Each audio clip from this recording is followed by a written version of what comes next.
పాలమూరు రంగారెడ్డి ఎత్తిపోతల పథకాన్ని కేసీఆర్ గారు బ్రహ్మాండంగా కృష్ణా జలాల్లో మన జిల్లాకు రంగారెడ్డి జిల్లాకు కొంత భాగం నల్లగొండ జిల్లాకు నీళ్లు ఇవ్వాలన్న ఉద్దేశంతో 14 లక్షల ఎకరాలకు నీళ్లు ఇవ్వాలని చెప్పి బ్రహ్మాండమైన పథకం పాలమూరు రంగారెడ్డి ఎత్తిపోతల పథకం 30,000 కోట్లు ఖర్చు పెట్టినాం 90% పనులు పూర్తి చేసినాం రిజర్వాయర్లన్నీ పూర్తయినాయి కావాలంటే మీరు కూడా చూడొచ్చు నార్లాపూరు ఏదుల కరివెన వట్టెం అట్లాగే ఉద్దండాపూర్ రిజర్వాయర్ ఏనుగెళ్ళింది తోక జిక్కింది అన్నట్టు 90% పని పూర్తయి ఒక కాలువలు మాత్రమే పూర్తి చేసేది ఉన్నది కేసీఆర్ గారు పంపులు కూడా పెట్టిండు ఆ పంపులు కూడా ఒక పంపు నార్లాపూర్లో స్వయంగా కేసీఆర్ గారే ముఖ్యమంత్రిగా 2023 సంవత్సరంలో వచ్చి ప్రారంభించిండు నీళ్లను కూడా పాలమూరుకు చూపెట్టిండు అట్లాగే అప్పటిదాకా పెండింగ్ ప్రాజెక్టులుగా కాంగ్రెస్ ప్రభుత్వం పట్టించుకోకుండా పడావు పెట్టిన ప్రాజెక్టులను పండబెట్టిన ప్రాజెక్టులను రన్నింగ్ ప్రాజెక్టులుగా మార్చి కల్వకుర్తి గాని భీమా గాని నెట్టెంపాడు గాని ఇవన్నిటిని పూర్తి చేసి ఈ జిల్లాల్లో కేసీఆర్ గారి ప్రభుత్వంలో ఒకనాడు కాంగ్రెస్ ఉన్నప్పుడు ఈ జిల్లా మైగ్రేషన్ కి మారుపేరు కానీ కేసీఆర్ గారు వచ్చిన తర్వాత మైగ్రేషన్ కాదు ఇరిగేషన్ కు మారుపేరుగా 8 లక్షల ఎకరాలకు నీళ్ళిచ్చిన నాయకుడు కేసీఆర్ గారు అట్లాంటి కేసీఆర్ గారు పాలమూరు రంగారెడ్డిని కూడా పూర్తి చేసి 14 లక్షల ఎకరాలకు నీళ్ళు ఇవ్వాలని చెప్పి ప్రణాళికలు రూపొందించి 90% పూర్తి చేసి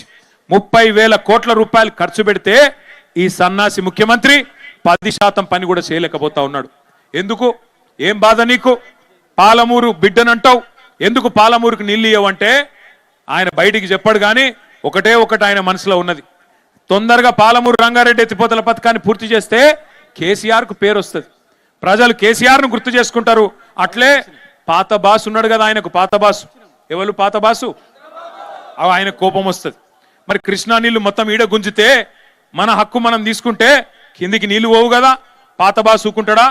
అరే నా చెంచగాడు ఉన్నాడు తెలంగాణలో ముఖ్యమంత్రి వీడేమరా ఎక్కువ ఎగురుతున్నాడు అని చెప్పి ఆ చెంప ఈ చెంప వాయిస్తాడు కదా ఎందుకంటే ఈయన రహస్యాలన్నీ ఆయన కాడున్నాయి ఈయన చేసిన లంగ పనులన్నీ ఆయనకు తెలుసు చెంచగాడు చెంచగాని లెక్క ఉండాలి కానీ ఎకొత్తకు ఎగురు తూకుంటాడా ఊకోడు పాత బాసు అందుకే పాత బాసు కోపం రావద్దు కేసీఆర్ కు పేరు రావద్దని చెప్పి ఇలా పాలమూరు రైతన్నలను ఎండబెడుతున్నాడు ఈ ముఖ్యమంత్రి రేవంత్ రెడ్డి ఆలోచన చేయండి దయచేసి ఈ 2 ఏళ్లలో ఒక్కటన్నా మంచి పని చేసిండా పాలమూరు రైతన్నల కోసం రేవంత్ రెడ్డి ఆలోచన చేయండి రైతులకు రైతు భరోసా ఇయ్యడు కౌలు రైతులకు రైతు భరోసా ఇయ్యడు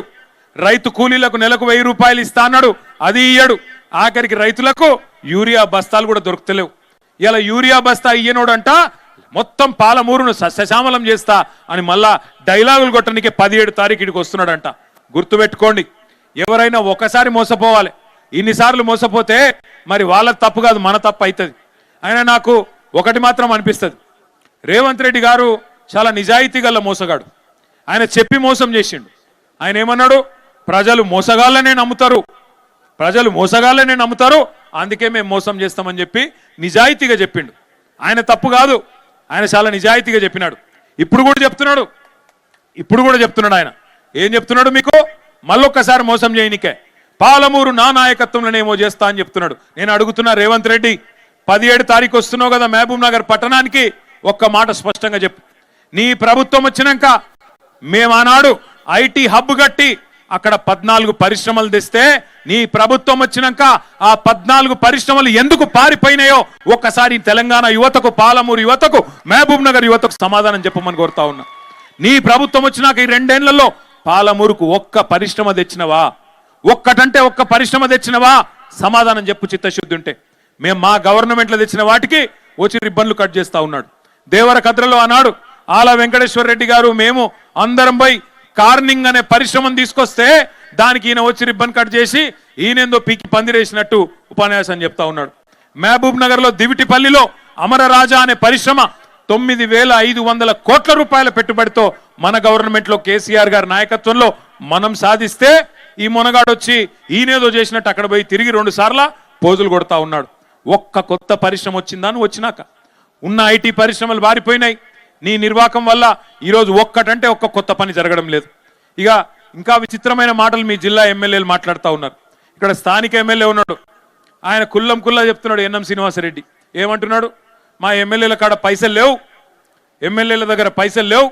మేము పెళ్లిళ్ళు పేరెంటాలు తిరుగుడు తప్ప మాతోనేం అయితలేదు అని ఎన్నం శ్రీనివాసరెడ్డి చెప్తా ఉన్నాడు. వాస్తవం అది. ఎందుకు ఉన్న పైసలన్నీ ఢిల్లీకి పోతే, ఉన్న పైసలన్నీ మూటలు కట్టి ఢిల్లీకి పంపితే ఇక్కడెక్కడ ఉంటాయి? మరి రేవంత్ రెడ్డి ఇస్తాడా?